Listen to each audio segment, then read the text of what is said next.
Take a slow breath with me.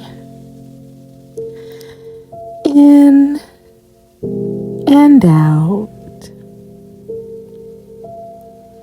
Let your body soften where you are. Let your shoulders release. Let your breath settle into its own rhythm. There's nothing you need to force in this moment. Nothing you need to figure out. Just arrive. Welcome back to the garden.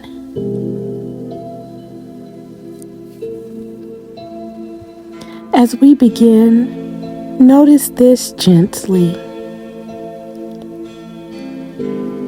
There is a quiet steadiness in this space. Not something outside of you, but something you are already a part of. A presence that does not rush you, does not pressure you, does not demand that you become anything other than what you are. Here, we don't force growth. We create space for truth to unfold. Everything shared here is an invitation. Take what resonates. Let the rest pass. The garden does not require agreement, only honesty.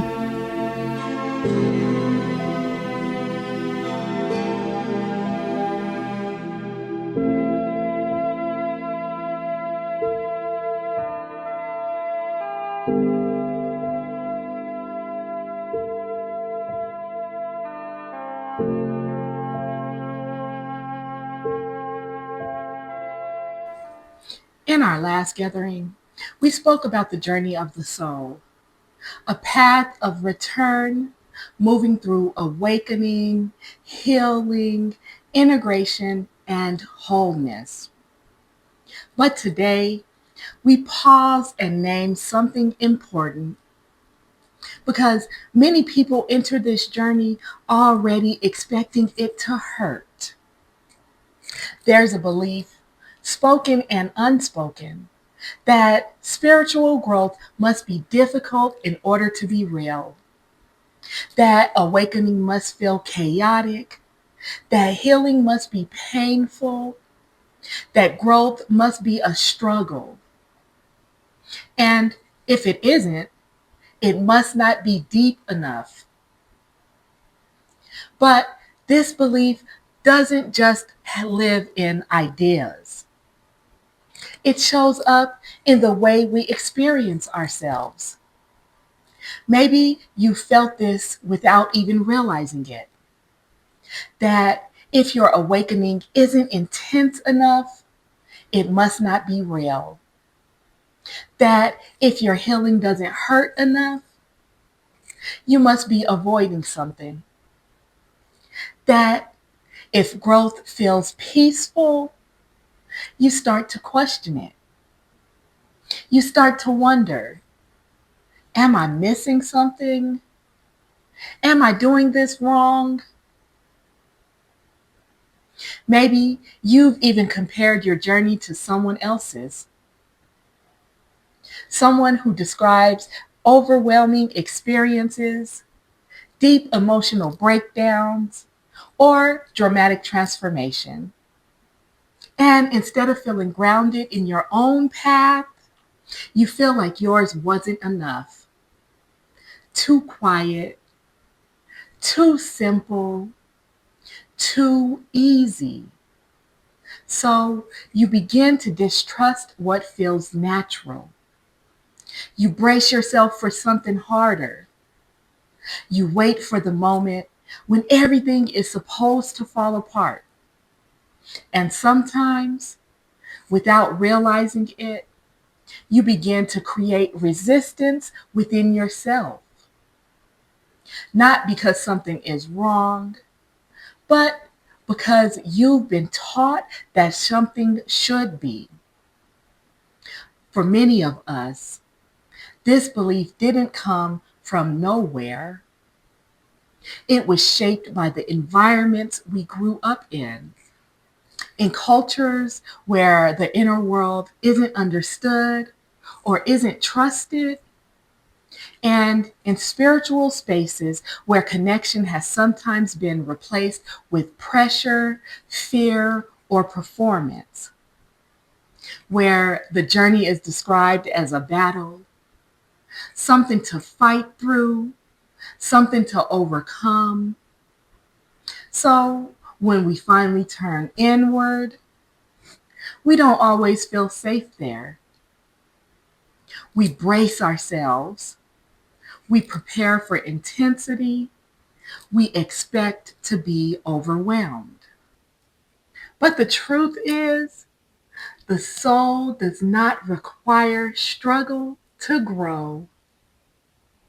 The movements of the soul are not meant to harm you. They are meant to restore you. Awakening is not meant to be chaotic. It may feel unfamiliar. It may shift your perspective, but at its core, awakening is recognition. It is the moment something inside you softly says, "There you are." Not fear, not panic, recognition. Healing is not meant to be suffering. It can be tender, it can be emotional, but healing at its core is the experience of being met with love in places that were once unseen. It is not punishment. It is not something you survive. It is something that gently brings you back to yourself. Integration is not a fight. It is not forcing yourself to change. It is quiet alignment, not through pressure, but through clarity.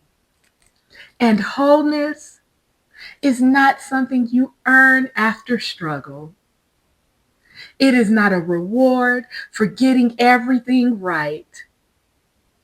It is something you return to when you stop believing you were ever separate from it. Now, this doesn't mean the journey never feels uncomfortable. Letting go of what is familiar can feel uncertain. Facing truth can feel exposing, but discomfort is not the same as harm.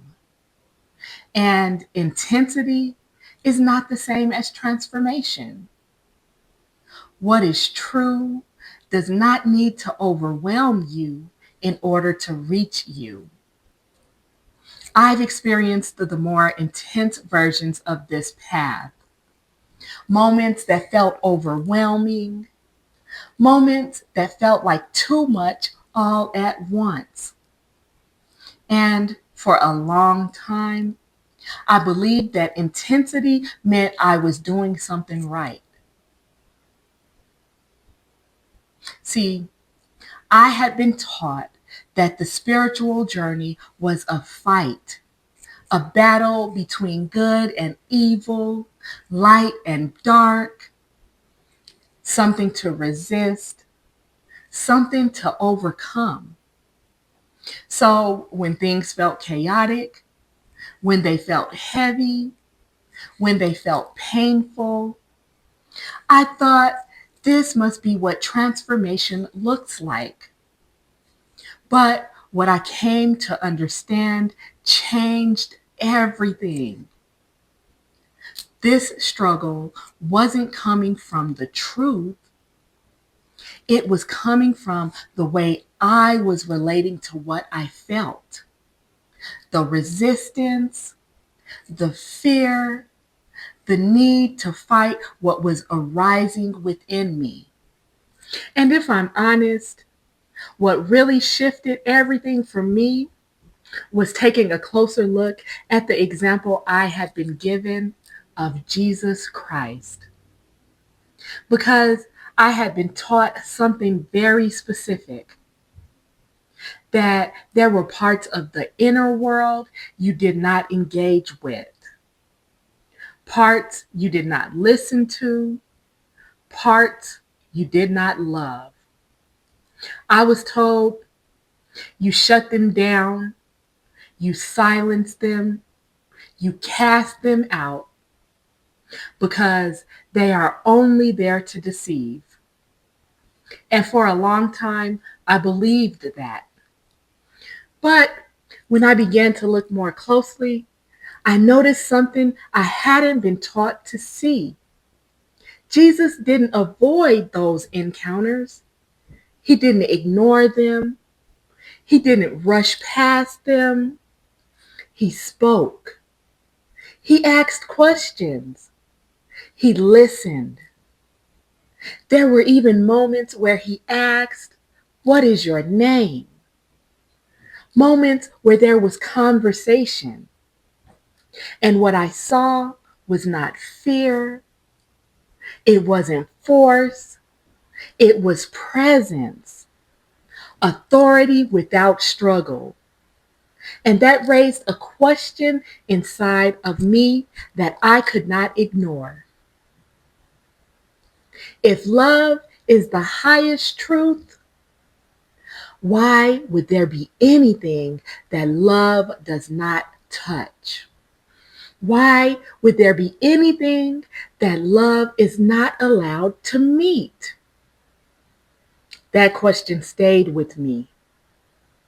And eventually, I made a decision that went against what I had been taught. I decided I was going to love them. Not agreement, not surrender to harm, but love as I had come to understand it. Acceptance for the sake of understanding. A willingness to see instead of reject. And the moment I did that, the moment I stopped fighting the parts of myself I had been taught to fear, everything changed. The war instantaneously disappeared. Not slowly, not over time, immediately. Because what I had realized in that moment was this. The conflict I had been experiencing wasn't coming from those parts themselves. It was coming from my resistance to them, from trying to divide myself into what was acceptable and what was not. And when that division dissolved, there was nothing left to fight. And as I sat with that, another level of understanding began to unfold. I started to see that maybe the separation I had been experiencing was never coming from spirit at all. Because spirit is whole. It does not divide what it creates. But the mind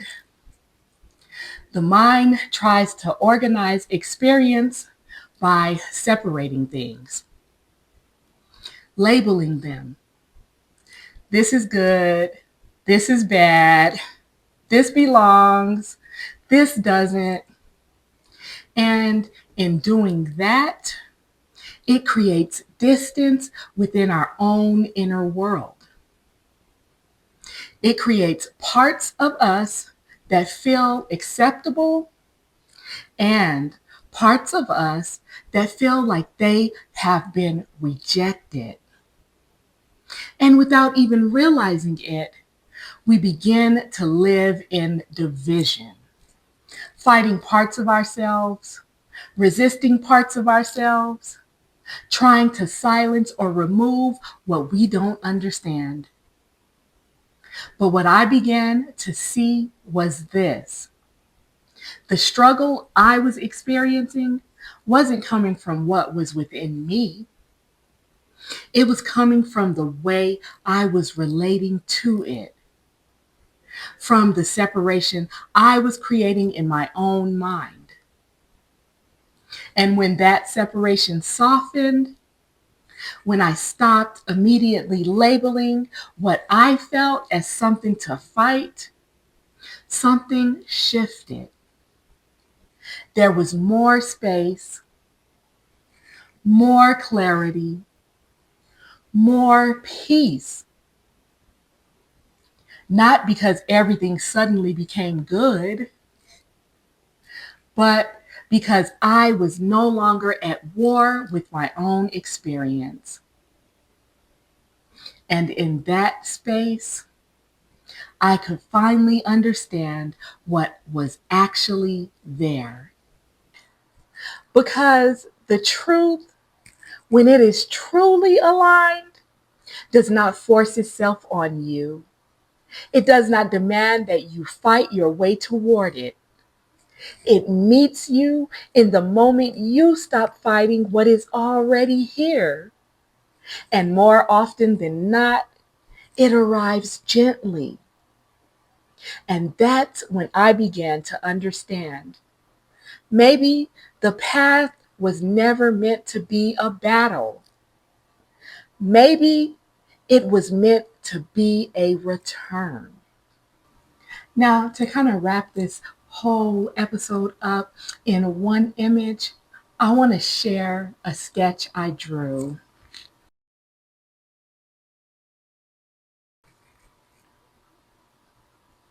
At first glance, it looks like two sets of footprints, two beings walking together, just like the story many people know from the Footprints in the Sand poem, often attributed to Margaret Fishback Powers, where Jesus Christ carries you through the hardest moments.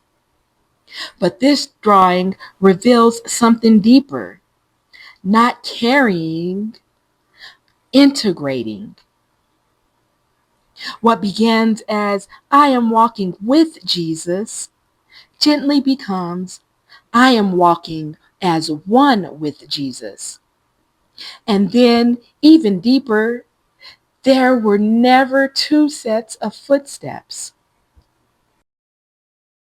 See, at first, it looks like two paths, two sets of footsteps, two beings walking side by side, the way many of us were taught to see it.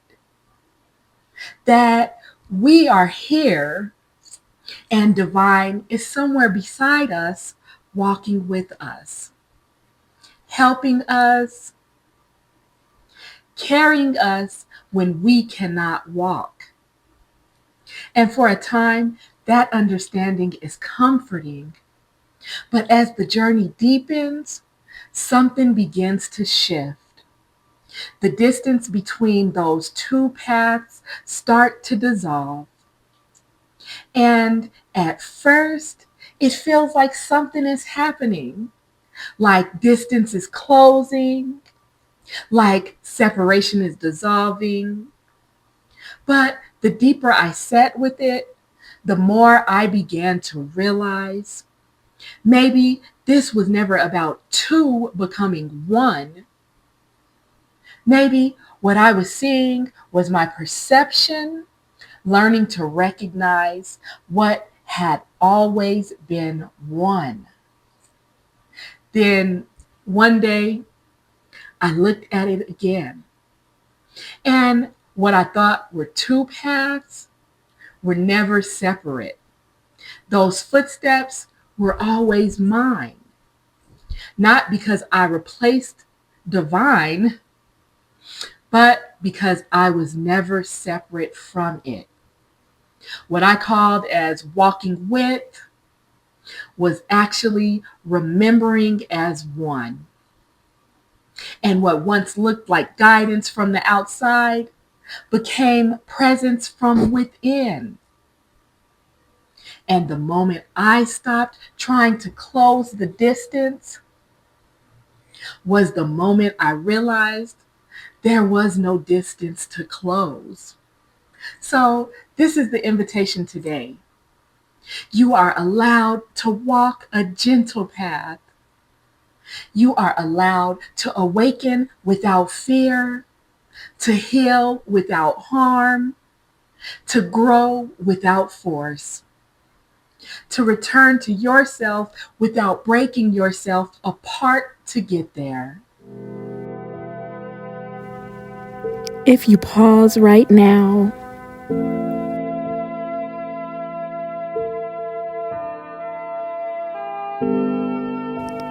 you might notice something subtle.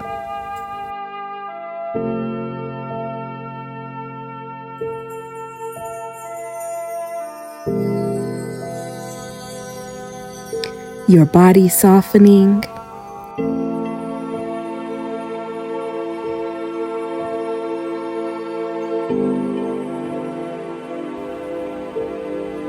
your breath deepening,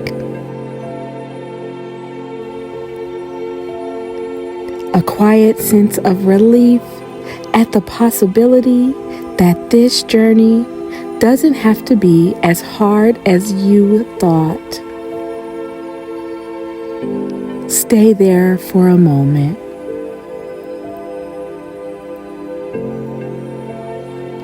That feeling is truth landing gently. So, as you move forward from here, may you release the belief that struggle is required for growth. May you allow your path to be guided by gentleness instead of force. May you trust that what is meant for you will not harm you as it reaches you. May your awakening feel like recognition, not fear. May your healing feel like being held, not broken. May your growth feel like alignment, not exhaustion. And may you remember again and again that the journey you are walking is not leading you somewhere unfamiliar. It is bringing you home to what has always been whole.